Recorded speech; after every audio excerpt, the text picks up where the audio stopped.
نحمدک یا مجیب کل سائل والصلاة والسلام علی سید الانبیاء والمرسلین وعلى آلہ وأصحابہ وأزواجہ وعلماء اہل السنة اجمعین اما بعد فأعوذ باللہ من الشیطان الرجیم بسم اللہ الرحمن الرحیم ربنا لا تزغ قلوبنا بعد إذ هديتنا وهب لنا من لدنك رحمة إنك أنت الوهاب ربنا إنك جامع الناس ليوم لا ريب فيه إن الله لا يخلف الميعاد آمنت بالله صدق الله العظيم وصدق رسوله النبي الكريم احباب عزیز وکال آپ کا ہفتہ وار درس قرآن اور یقیناً یہ اللہ جل شانہ کی ان لوگوں پر خاص رحمت ہے جن کو وہ اپنی کتاب سیکھنے کی توفیق عطا فرماتا ہے۔ دیکھیں نا، یہ وہی کلام ہے، یہ وہی کتاب ہے جسے اللہ نے بھیجا، جبریل لے آئے اور مصطفیٰ کریم علیہ السلام نے صحابہ اور اہل بیت کو سمجھائی، اور قیامت تک یہی مسلمانوں کا نصاب ہے۔ قیامت تک یہی کتاب قرآن مجید مسلمانوں کا کیا ہے؟ تو کائنات میں اس سے زیادہ فضیلت والی کوئی اور کتاب موجود تو اس کے سیکھنے والوں کی بھی کوئی فضیلت ہوگی کہ نہیں ہوگی؟ لا محالہ۔ ہم کچھ نہیں ہیں، لیکن کیونکہ نسبت ایک اچھی چیز کی طرف ہو رہی ہے، قرآن سیکھنے سے بڑی نیکی کائنات میں اور کوئی نہیں ہے، یہ یاد رکھیں۔ مسلمان ہونے کے بعد قرآن سیکھنے سے نماز ہے، حج ہے، روزہ ہے، سب نیکیاں ہیں، لیکن وہ اس وقت تک نیکیاں بنتی نہیں ہیں جب تک ان کو بجا لانے کے طریقے نہ آتے ہوں۔ ایک بندے کو پتہ نہیں ہے نماز کس طرح پڑھنی ہے، نماز کے ارکان کیا ہے، طریقہ کیا ہے، تو اس کو نماز کا ثواب مل جائے گا؟ کسی صورت بھی نہیں۔ ساری رات ایک بندہ نفل کے اندر کھڑا ہو جائے لیکن وضو نہیں کیا ہوا تھا تو کیا خیال ہے؟ رحمت آئی ہوگی اور رب کی لعنت آئی ہوگی؟ کیا ہے کہ دین سیکھنے کی برکت ہے سب۔ تو شریعت میں سب سے مقدم کتاب قرآن ہے، تو اس کے سیکھنے والوں پہ رب کی خاص رحمت اترتی ہے، اور یہ اسی کو ہی سیکھنا نصیب ہوتا ہے جس پر اللہ کا خاص کرم ہوتا ہے، کیونکہ سرکار علیہ السلام کا اپنا فرمان ہے۔ اب غور تو کریں،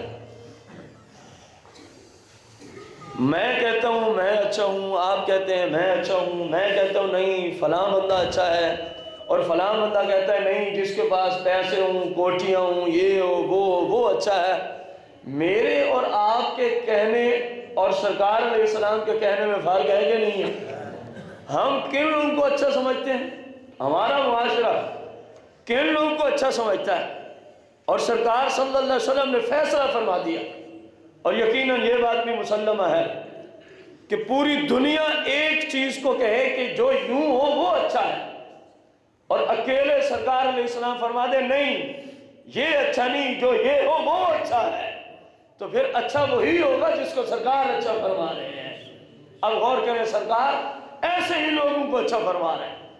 فرمایا خیرکم من تعلم القرآن وعلمہ، رواہ البخاری کما قال علیہ السلام۔ امام بخاری نے حدیث روایت کی ہے، فرمایا تم میں سب سے بہترین لوگ وہ ہیں جو قرآن سیکھ کے آگے سکھاتے ہیں، جو قرآن سیکھ کے آگے۔ آپ یہ نہ سمجھیں کہ یہ حدیث صرف علماء کے حق میں آئی ہے۔ آپ قرآن سیکھ رہے ہیں کہ نہیں سیکھ رہے؟ عرصے دراز سے جو ہمیں ایک ہی صورت کو چلائے آ رہے تھے، ختم ہوئی، سیکھا تھا تو ختم ہوئی ہے نا۔ تو جو شخص بھی اس قرآن مجید کو سیکھتا ہے، سکھاتا ہے، وہ اس حدیث پاک کا مصداق ہوتا ہے، وہ اس حدیث پاک کا کیا ہوتا ہے؟ اس طرح کی سینکڑوں حدیث مبارکہ مسلمان اگر دین کو سیکھیں تو ان کی فضیلت میں اللہ کے محبوب علیہ السلام نے ارشاد فرمائی ہے۔ اب غور کریں، پچھلے اتوار آپ نے سیکھا قرآن مجید فرقان حمید کی روشنی سے متشابہات اور محکم آیات کے بارے میں شریعت کا کیا حکم ہے۔ پھر اس کے ضمن میں آخر میں آیا تھا الراسخون فی العلم، الراسخون فی العلم، کہ وہ حقیقی علماء کون ہوتے ہیں۔ ان کی علماء نے جو علامتیں بیان کی آپ نے وہ بھی دیکھی۔ قرآن ان کے آگے، کیونکہ اس آیت کا اس پچھلی آیت کے ساتھ رابطہ ہے، ربط ہے، تعلق ہے، اس وجہ سے پیچھے آیا کہ جو راسخون فی العلم ہے وہ کہتے ہیں مولا جو بھی تیری طرف سے نازل ہو گیا ہے، خواہ وہ متشابہات کے قبیلے سے ہو یا محکمات کے قبیلے سے ہو، مولا ہم سب پہ ایمان رکھتے ہیں، ہم سب پہ کیا رکھتے ہیں، خواہ وہ ہماری سمجھ میں اس کا معنی آتا ہے تب بھی اس کو مانتے ہیں، اس کا معنی سمجھ نہیں آتا تب بھی اس کو، کلام تیرا ہے، سچا ہے، جس کا آتا ہے بیان کرتے ہیں، جس کا نہیں آتا تیری بارگاہ میں اس کو تفویض کر دیتے ہیں، مولا تو ہی بہتر جانتا ہے، ہم اس پہ ایمان رکھتے ہیں۔ آگے اللہ نے فرمایا یہ لوگ یوں بھی کہتے ہیں، الراسخون فی العلم یوں بھی کہتے ہیں، کیا ربنا، اے ہمارے رب، اے ہمارے پالنے والے، اے ہمارے پالنے والے، لا تزغ قلوبنا بعد اذ ہدیتنا، ہمارے دلوں کو ٹیڑھا نہ کر دینا، بعد اذ ہدیتنا، بعد اس کے کہ تو نے ہمیں ہدایت دے رکھی ہے، تو نے ہمیں ہدایت، گویا وہ عاجزی سے کام لیتے ہیں، متکبرانہ انداز نہیں ہوتا کہ بس میں ہی ہوں، اللہ کا قرآن کہہ رہا وہ یہ نہیں کہتے، وہ کہتے ہم جو کچھ بھی ہیں یہ سب رب کا فضل ہے، یہ سب رب کا کیا ہے، فضل ہے، وہ میری بارگاہ میں التجا کرتے ہیں، مولا تو نے ہدایت دے رکھی ہے، ہدایت کے راستے پہ چلایا ہے، صراط مستقیم پہ چلایا ہے، مہربانی فرما اب ہمیں ایسا نہ بنانا کہ ہم حق سے پھر جائیں، اب ہمیں اس طرف نہ لٹا دینا کہ ہم ان جیسے ہو جائیں، کن جیسے، جن کا ذکر پچھلے اتوار آپ کو عرض کیا، جو کبھی الف لام میم کے حروف ابجد نکال کے حضور کو عرض کر رہا تھا، تو کبھی الف لام میم را کے حروف ابجد نکال کے عرض کر رہا تھا کہ آپ کی امت کی تو بس اتنی ہی مدت خلافت ہونی ہے، اس کے بعد امت کیا ہو جائے گی، معاذ اللہ ختم ہو جائے گی۔ اے اللہ ہمیں ان جیسا نہ بنانا، سادہ لفظوں میں بتاؤں، جو بتوں کے متعلق قرآن میں آیات آئی، جو مشرکین کے متعلق قرآن میں کیا آئی، آیات بینات آئی، جن آیات میں اللہ نے بتوں کی مذمت بیان کی ہے، مولا ہمیں ان غنڈوں سے نہ بنانا جو ان آیات کو اٹھا کے اللہ کے نبیوں اور اللہ کے ولیوں پہ خرچ کرتے ہیں، مولا ہمیں ان بدماشوں میں نہ بنانا جو ان آیات بینات کو پڑھ کے اللہ کے ولیوں کو بتوں کے ساتھ تشبیہات دیتے ہیں، جو ایسی آیات جن کو اللہ نے بتوں کے رد میں نازل کیا ہوتا ہے، جو ان آیات کو سٹیجوں میں بیٹھ کے پڑھ کے اللہ کے نبیوں کو خرچ کرتے ہیں، مولا ہمیں ایسے غنڈوں میں دوبارہ، کیونکہ تو نے ہمیں ہدایت تو دے دی ہے، ہم گمراہ تھے، ہم صراط مستقیم سے آ رہی تھے،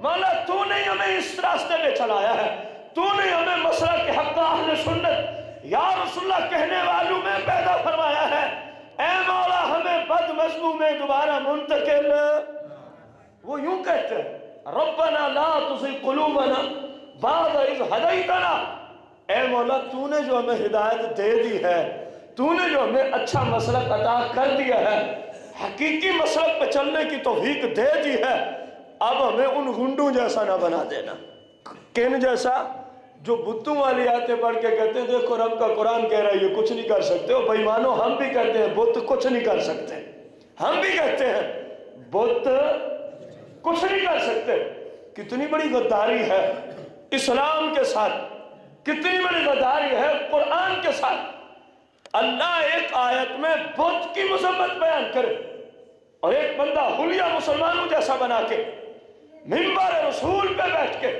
قرآن کو ہاتھ میں لے کے کہے دیکھو اللہ نے نبیوں کے بارے میں فرمایا ہے کہ وہ کچھ نہیں کر سکتے، ان کی قبر پہ مکھی بیٹھ جائے وہ اس کو نہیں اڑا سکتے۔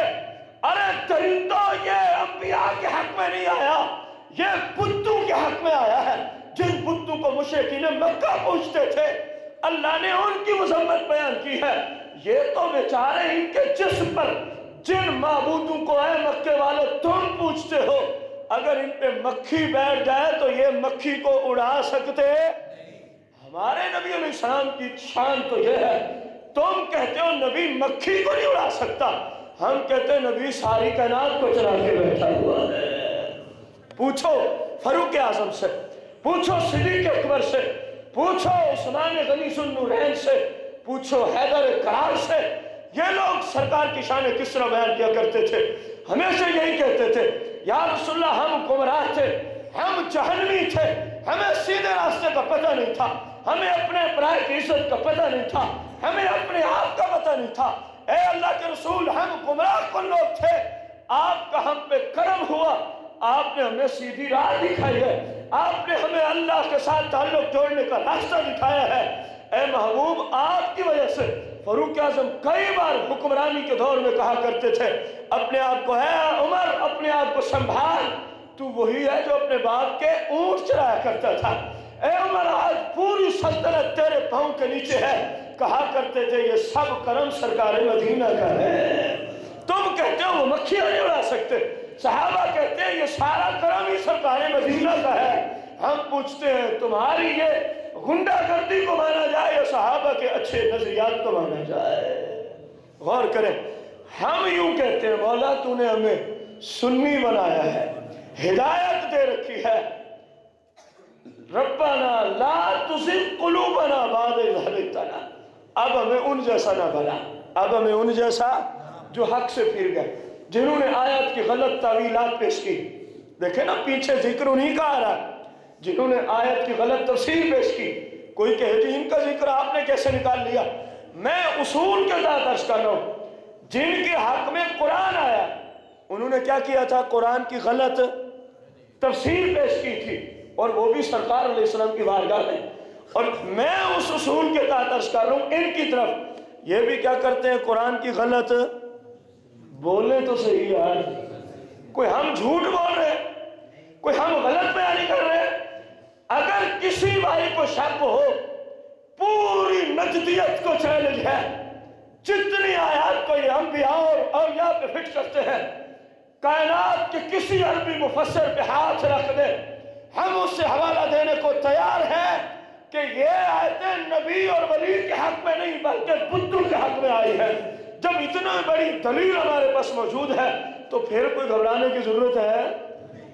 جو قرآن کی غلط تفسیر پیش کرے اللہ کے محبوب کی بارگاہ میں وہ مردود انسان ہے، اسلام کے ساتھ اس کا تعلق تو دور کی بات ہے، وہ درندوں سے بھی ابتر ہو جاتا ہے، وہ شخص درندوں سے بھی۔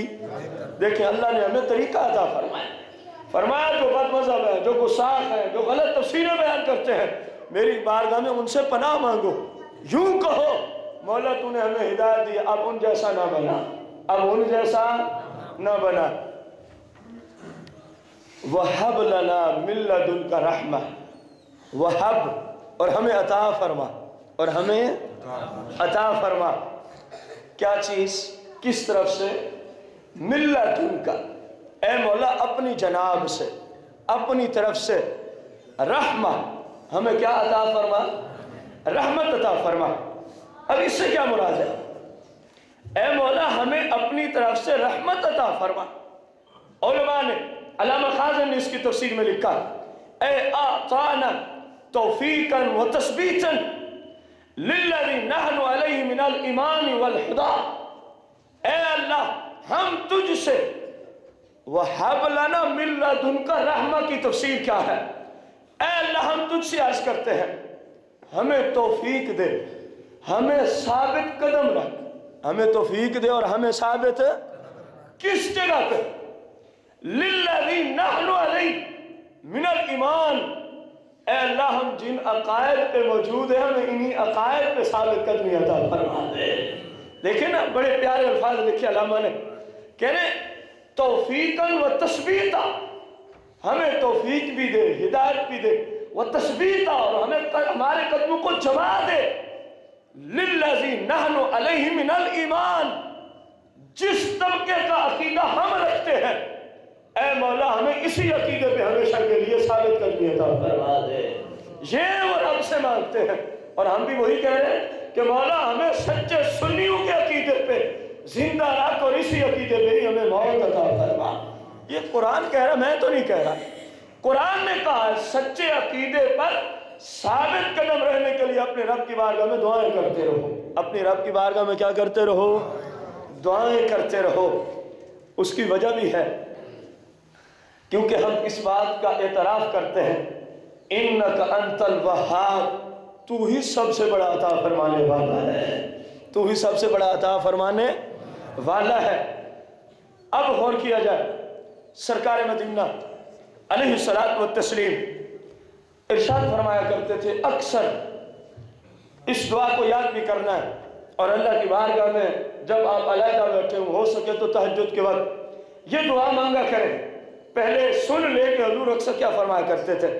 حضور صحابہ و آل بیت کو اکثر یہ لیکچر دیا کرتے تھے، اے لوگوں، اللہ کی قدرت میں تمام لوگوں کے قلوب ہیں، اللہ کی قدرت میں تمام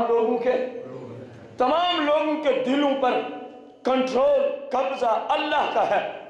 سرکار فرمایا کرتے وہ جس طرح چاہتا ہے، جس طرف چاہتا ہے اس کو پھیر دیتا ہے، جس کے دل کو جس طرح چاہتا ہے، جس طرف چاہتا ہے کیا کر دیتا ہے؟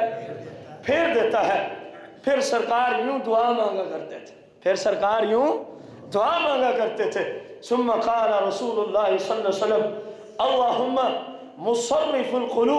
مصرف القلوب صرف قلوبنا علی طاعتک، صرف قلوبنا علی طاعتک، صرف قلوبنا علی طاعتک۔